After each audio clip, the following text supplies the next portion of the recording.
my friends, it's Manny Rodriguez coming back at you with another episode of Deep True Crime. In this episode, we're going to talk about some of the top stories around true crime that are going on today. And so if you're new to my channel and that is what you like to stay on top of, you're going to want to hit that subscribe button. That way you get notified when I do upload or even go live, especially if you like to stay on top of those things. I'm Manny Rodriguez. Thank you for joining me today. And I want to share with you, yes, this live can be a little 30, 45 minutes with all the updates. But then I will also go back and separate each story. That way you're only getting the stories, if that's the particular story you want to talk about or hear about. So please, thank you. Welcome to my channel. So happy that you have decided to stop by on your way over, wherever you're going. And so today we got a few things in the news that we're gonna wanna update you on. Okay, we're gonna continue the Gabby Petito update.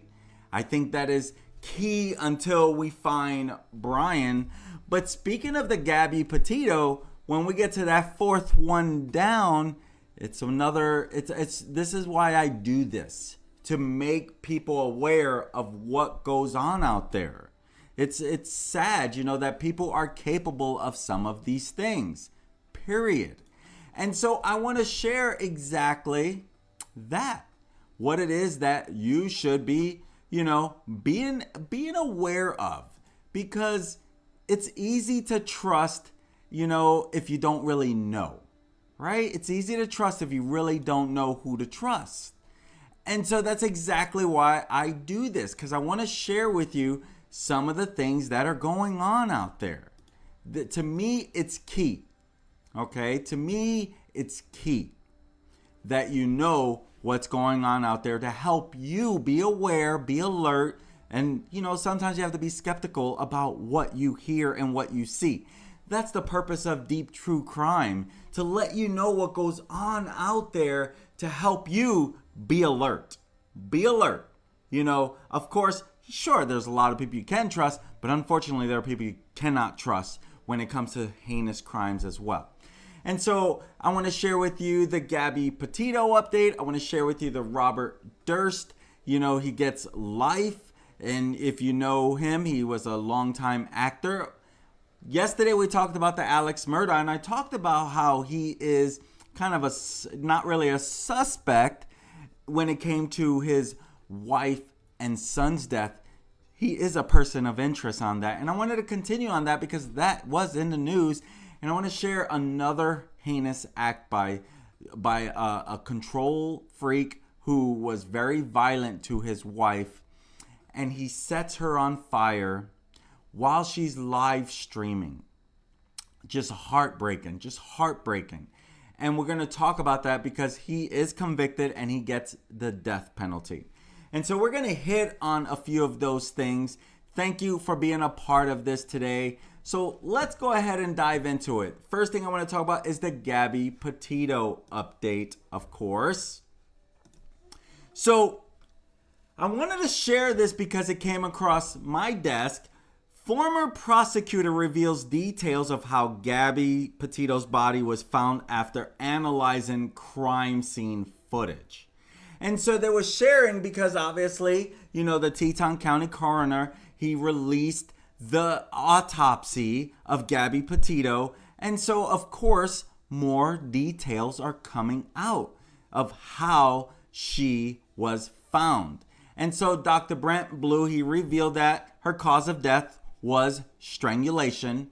And he also shared that her body had been out in the wilderness for 3 to 4 weeks before she was found.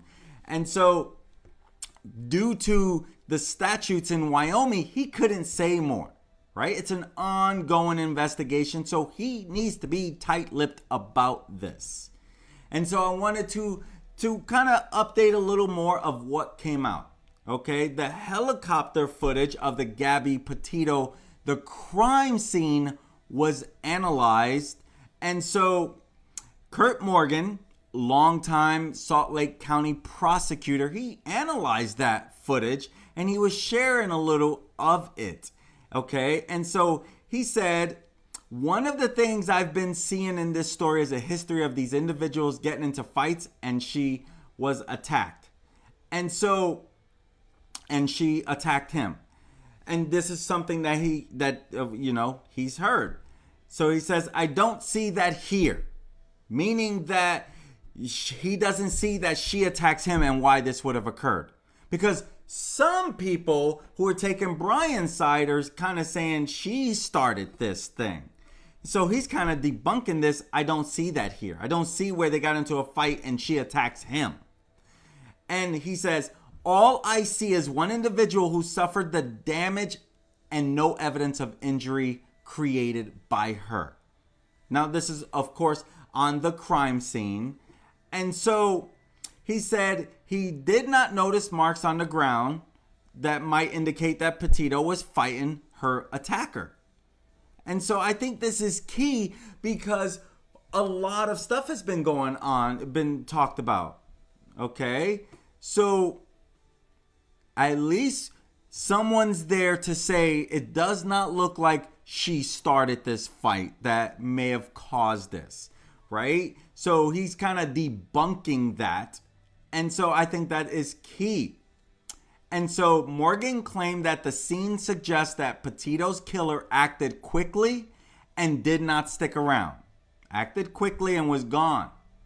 Okay? This was quick. This was not sitting here for 5 or 6 hours trying to figure out how to conceal a crime.